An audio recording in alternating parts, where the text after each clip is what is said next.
মহব্বত করি দেন, আসমান থেকে আল্লাহ রিজিক দেন। অবাক হয়ে যাবেন, অবাক। আমরা আল্লাহর উপর দোয়া করি, আপনি আমি কোনোদিন কবরে যাব না আল্লাহর দেওয়া রিজিক শেষ না করে কবরে যেতে পারবেন না। নিঃশ্বাস বন্ধ হয়ে গেল, রিজিকের সিরিয়াল কাটে গেছে। কোনোদিন যদি কাবা শরীফে যেতে পারেন, আল্লাহর কাছে দোয়া করবেন, মাতাফ যেখানে হাজিরা তোয়াফ করে ওখানে, সাফা মারওয়া দুই পাহাড়ে মাঝখানে যে 7 বার চক্কর দিতে হয়, এটার নাম মাসা। ওখানে দোয়া করবেন, দোয়া কবুল। মাকাম ইব্রাহিমের কাছে দোয়া কবুল। যা আপনার দরকার আল্লাহর কাছ থেকে খুঁজে নেবেন। বাংলাদেশে থাকলে জুমার দিন আসরের পর থেকে মাগরিব পর্যন্ত আল্লাহর কাছে খুঁজে নেবেন। আসরের পর থেকে মাগরিব শেষটাতে আল্লাহর কাছ থেকে খুঁজে নেবেন। আল্লাহ বলেন, কোন বান্দা যখন আমার কাছে চায়, কাঁদে, চোখের পানি ফেলে, আমার রহমতের দরিয়ায় ঢেউ উঠে। আমরা কেন আল্লাহর কাছে যাচ্ছি না? আমরা কেন ঘুষ খাচ্ছি? মেয়ে দেখলে কেন পাগল হই? ছেলে দেখলে কেন উতলা হই? What is this? এটা কি? ভালো হয়ে যাবে, ছাটকেলের মানুষ প্রথম ভালো হয়ে যাবে, তারপরে রামগঞ্জ, বদ্ধবাজার, এই সেই আশেপাশে যত আছে সব ভালো হয়ে যাবে। এরপরে চট্টগ্রাম থেকে শুরু করে রংপুর পর্যন্ত ভালো হয়ে যাবে। হামে কিলাহি চলাতা জানেবে মঞ্জিল মগর লোক আতে গিয়ে কাফেলা বনতা গেয়া। একজন করে যাইতে যেতে কাফেলা হয়ে গেছে। আল্লাহর ওলি দরবেশ যারা শেষটাতে কাঁদে, তারা তাদের তালাশ করুন, তাদের হাতে হাত রাখেন, মাফ চাই আল্লাহর কাছে, গুনাহ মাফ চাই। আল্লাহ তাআলা আমাদের তৌফিক দান করুন। এই আমাদের পূর্ব দিকে অনেক দেশ আছে, কম্বোডিয়া, ভিয়েতনাম, কোরিয়া, দক্ষিণ কোরিয়া, উত্তর কোরিয়া, জাপান, তারপরে ইন্দোনেশিয়া, মালয়েশিয়া, হংকং, আরো অনেক দেশ আছে। একেবারে চীন, আমি চীন গেছি, মঙ্গোলিয়া, এই যে ইস্টার্ন বেল্ট, এরা মুসলমান। ইন্দোনেশিয়া, মালয়েশিয়া মুসলমানের দেশ, বাকিগুলো অন্য জাতি। আমি গত বছর 2 বার গেছি থাইল্যান্ডে চিকিৎসা করার জন্য। রাত 8টার পরে, 9টার পরে রাস্তাঘাটে গাড়ি ঘোড়া নাই, কমে যায়, দোকানপাট বন্ধ, হাসপাতাল খোলা, ওষুধের দোকান খোলা, রেস্টুরেন্ট খোলা, বাকিগুলো বন্ধ। মানুষ ঘুমাবার জন্য চলে গেছে। রাত হচ্ছে ঘুমানোর সময়, দিন হচ্ছে কাজের সময়।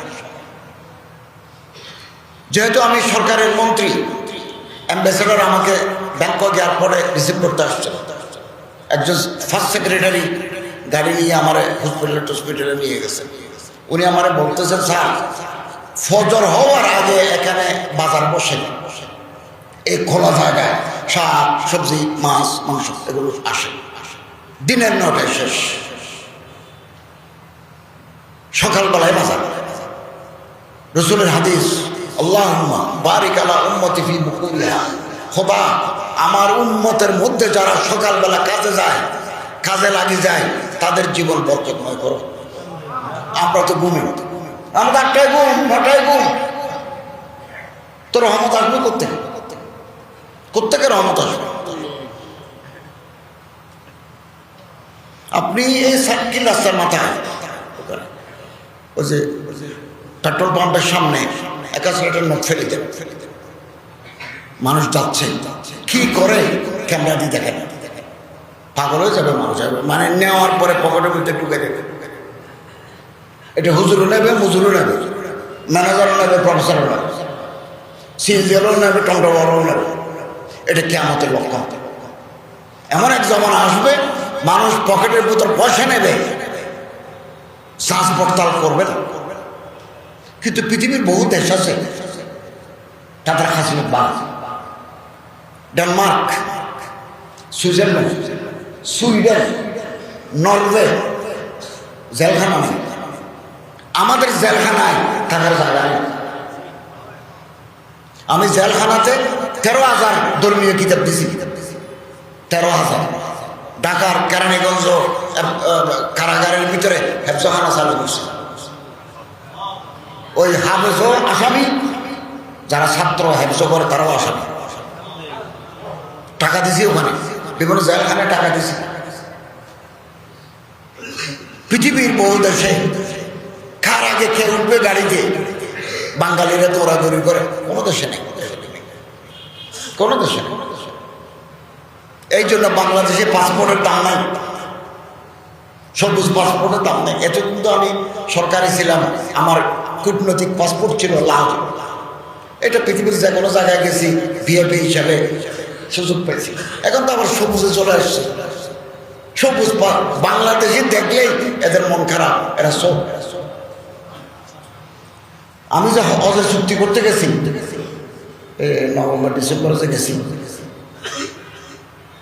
আমার সৌদি মন্ত্রী বলতেছে আপনাদেরকে 2027 সালে 20,000 আসতে দেবো জাহাজে, আপনারা ভালো নয়। আমার খুব সম্মান করতো, Mayali Al Wazir, you are like my father, আপনি আমার বাবার মতো, এভাবে বলে সত্য কথা বলতেছে। কেন আপনাদের হাজিরা লাগেজের ভিতরে জর্দানে থামাকানে কেন, সিডাক্সিন ট্যাবলেট আনে কেন?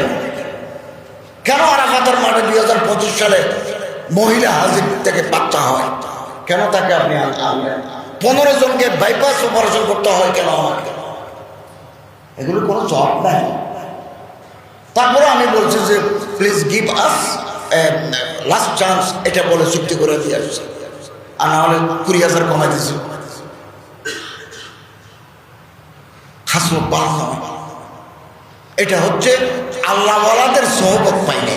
এই কারণে যারা রাতে জিকির করে, যারা রাতে কাঁদে,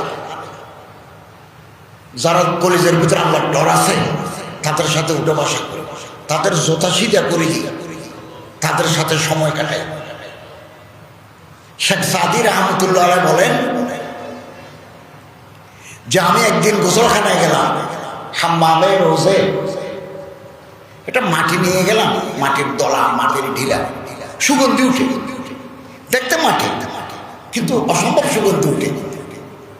আমি মাটিকে জিজ্ঞাসা করলাম, মুশকিয়া আবির, মিস আরবি ফার্সির মুশক, তুমি কি কস্তুরি না মেশকে আম্বর? দেখতে তো মাটির মতো লাগে, সুগন্ধি উঠে কেন? বকফতা, মাটি আমারে জবাব দে, মানে গেলে নাচি যে বুঝ আমি আসলে আমি মাটির অংশ। বলে কি মুদ্দতে বা গুণ্যস্ত, বহুদিন আমি ফুলের বাগানে ছিলাম। যাদের সুন্নত আছে, যাদের আল্লাহর ডর আছে, যারা হারাম খায় না, এদের দলে ছিলাম। কমালে হাম নসি দরমান আসর কর মগর না হামা খাকমকে হাসতম। বহুদিন ফুলের বাগানে থাকার কারণে ফুলের পাতা, ফুলের পাপড়ি, ফুলের রেণু আমার গায়ের উপর পড়ছে, মাটি থেকে সুগন্ধি উঠতেছে।